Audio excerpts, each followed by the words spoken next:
First, the highlights. Lagos State Governor reaffirms judicial independence as 2025-2026 legal year commences. Senate postpones plenary resumption to October 7. On the foreign scene, Israeli forces advance into Gaza City as more countries gear up to recognize Palestinian statehood. And in sport, France forward Ousmane Dembele emerges 2025 Men's Ballon d'Or Award winner. Now the details. I am Dele Agadumo.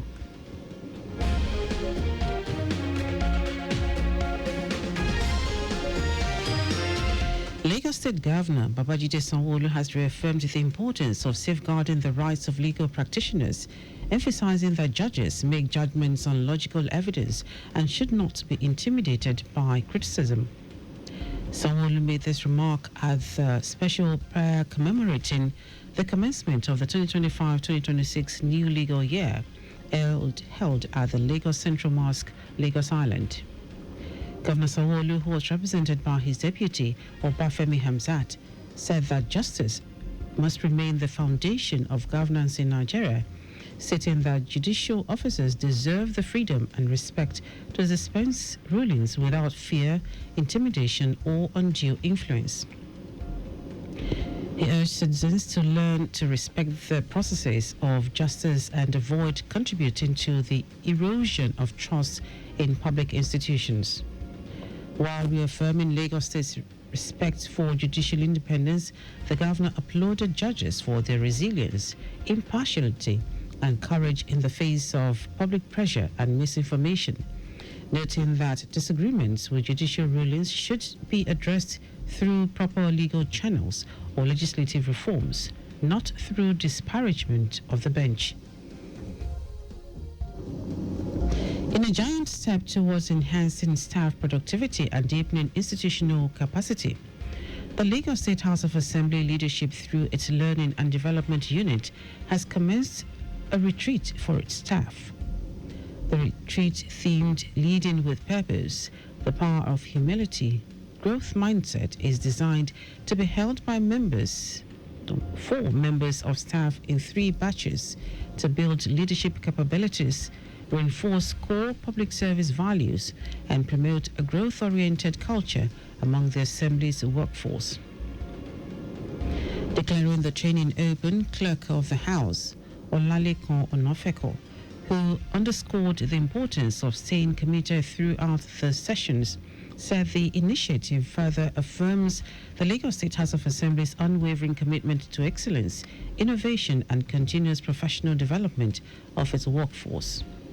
Members of staff were engaged in interactive workshops, real-world case studies, and practical discussions tailored to improve their leadership effectiveness, humility in service, teamwork, and adaptability in today's fast-evolving public sector environment.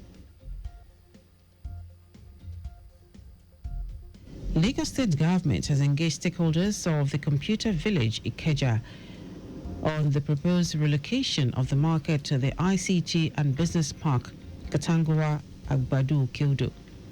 Permanent Secretary, Office of Urban Development, Bolahon Oki, who spoke during the meeting at the Market Square, Otigba Street, Ikeja, said that the meeting was at the behest of the Governor of Lagos State, Babajide Sanwo-Olu, who directed that there should be an inclusive process in which beneficiaries play an active role in the ongoing relocation effort.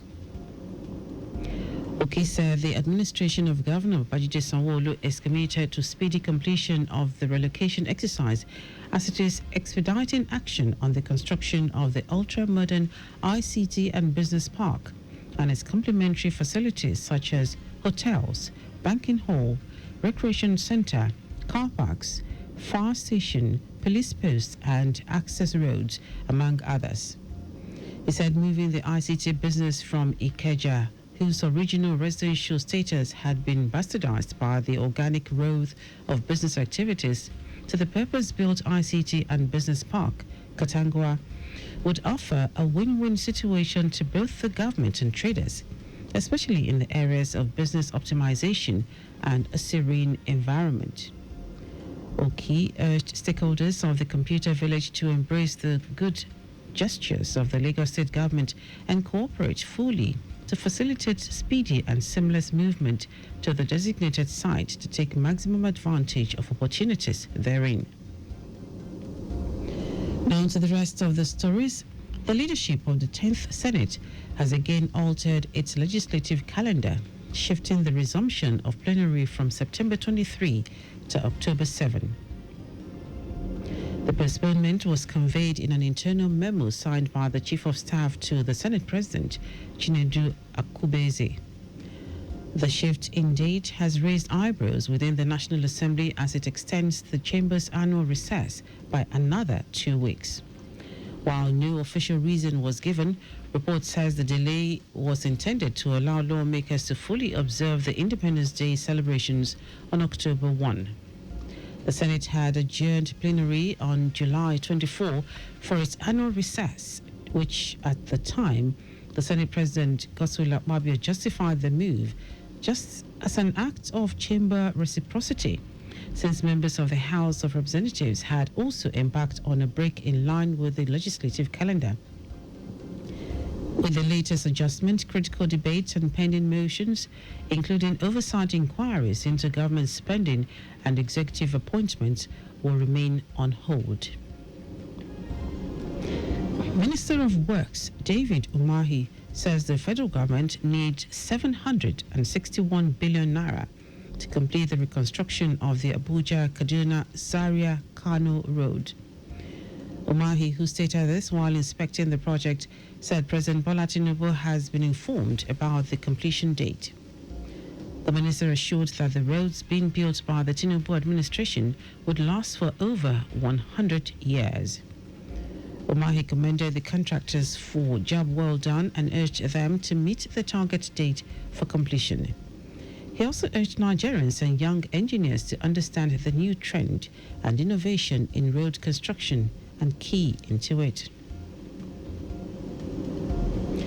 The Nigeria Railway Corporation, NRC, has announced substantial progress in its recovery, repair and safety efforts following the derailment of the Abuja-Kaduna train on August 26 at Asham. The corporation confirmed that its team of engineers has successfully re-railed and recovered all coaches and locomotives involved in the incident and have been moved to designated workshops for comprehensive assessment and further technical work. Managing Director NRC Kayode Okwefa said its team of engineers have successfully repaired the main line to a level that allows safe resumption for operations, stressing that the train services will recommence with simultaneous work on the secondary track. He emphasized that the resumption of operations will only take place after all necessary technical inspections, tests and certifications are concluded, reaffirming its determination to restore public confidence in rail services. The corporation pledged to continue delivering safe, efficient and dependable rail transport services in line with Nigeria's broader transportation modernization agenda. And now to foreign news. Israeli forces are continuing their ground offensive to fully occupy Gaza City, with witnesses reporting that tanks have advanced into the city center from the north and south. It comes as United States President Donald Trump will address the United Nations General Assembly today, the first time he attends the general debate since 2020. Among the topics he could discuss in the decision, or is the decision by several countries to recognize Palestinian statehood in recent days. On Monday, France announced formal recognition of the State of Palestine, joining the United Kingdom, Australia, Canada, and Portugal. International pressure is ramping up on Israel over the unfolding humanitarian crisis in Gaza and settlement building in the West Bank. Israel has said recognition would reward Hamas for the Palestinian armed group's October 7, 2023 attack, in which about 1,200 people were killed and 251 taken hostage. In our sports, France and Paris Saint-Germain forward Ousmane Dembele has been named the 2025 Men's Ballon d'Or Award winner.